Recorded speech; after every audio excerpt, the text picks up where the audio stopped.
Thank you very much. And Excellencies, esteemed panelists, dear colleagues, it really is a pleasure to be here with you today at the Council.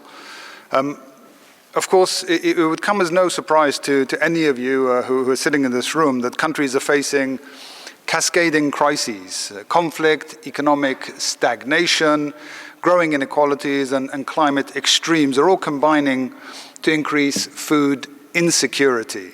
Over 700 million people today are still living in hunger, and that's why maybe an agricultural lens in this conversation is one that merits our attention.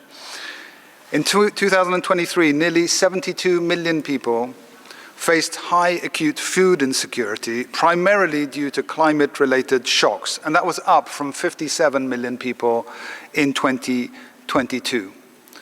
By 2030, climate change could push over 100 million people into extreme poverty.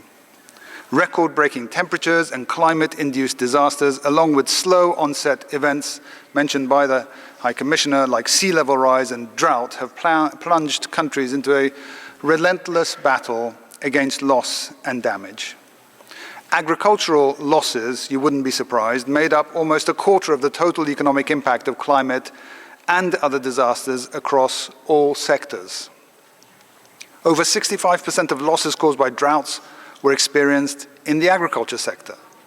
And over the last 30 years, an estimated $3.8 trillion worth of crops and livestock production has been lost due to disasters, including, of course, climate-related events, corresponding to an average loss of about $123 billion per year.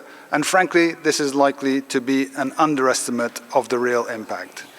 But what this means is that around 3.8 billion people whose livelihoods are dependent upon agriculture, upon livestock, forestry, fisheries, and aquaculture are shouldering a heavy burden from climate change. Almost 80% of the world's poor and food insecure live in rural areas, and most of them are small-scale family farmers. According to FAO's latest findings, in an average year, poor rural households lose 5% of their total income due to heat stress relative to better-off households. Heat stress also widens the income gap between female-headed and male-headed households by almost $40 billion a year. And of course, such extremes and extreme events are on the increase. But it doesn't stop there, because non-economic loss and damage must not go unnoticed. These include the impact of climate change on food and knowledge systems of indigenous peoples, the very people that have been sustainably managing natural resources and conserving our biodiversity. Or the health impacts faced by agricultural workers exposed to extreme heat, or the losses associated with climate-induced migration and displacement, such as loss of traditional ways of living and cultural heritage. The impacts of climate-related loss and damage on sustainable, inclusive, and equitable agri-food systems and on rural people, especially women, youth, indigenous peoples, and other groups in vulnerable situations, requires our special attention. To address these mounting challenges, we would pose three action pathways for today's deliberations. First is promoting cross-sectoral policies and laws to avert, minimize, and address economic and non-economic loss and damage in agri-food systems.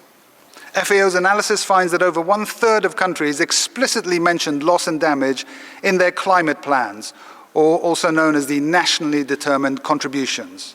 For those countries, agriculture is the single most impacted sector. Yet rural people and their climate vulnerabilities are often overlooked in national climate policies. It is imperative, therefore, to enhance people-centered vulnerability and climate risk and impact assessments to better account for the economic and non-economic impacts on agriculture and rural livelihoods. The protection of the right to adequate food and other fundamental human rights needs to be firmly embedded within national climate policies. And the upcoming nationally determined contributions from all countries that are now going to be in their third phase, the NDC 3.0, that FAO and many UN agencies are supporting, represent really a critical opportunity to achieve this very goal of embedding the right to adequate food in their climate policies. A second pathway is equity-based and people-centered solutions that can strengthen inclusivity, sustainability, and resilience in agri-food systems.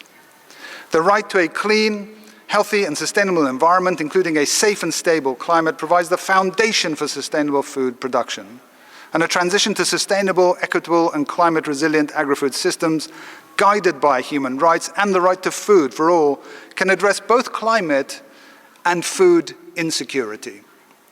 This transition can build on the many agri-food solutions that bring multiple benefits for climate and for food security: agroforestry, improved cropland management, regeneration of soils, sustainable livestock, aquaculture and fisheries, and ecosystem restoration are just a few examples. Investing in climate change adaptation and disaster risk reduction practices, including early warning systems, etc., can also play its part, as can shock-responsive and climate-sensitive social protection policies and climate risk insurance. Third is increasing climate finance to avert, minimize, and address economic and non-economic loss and damage in agri-food systems.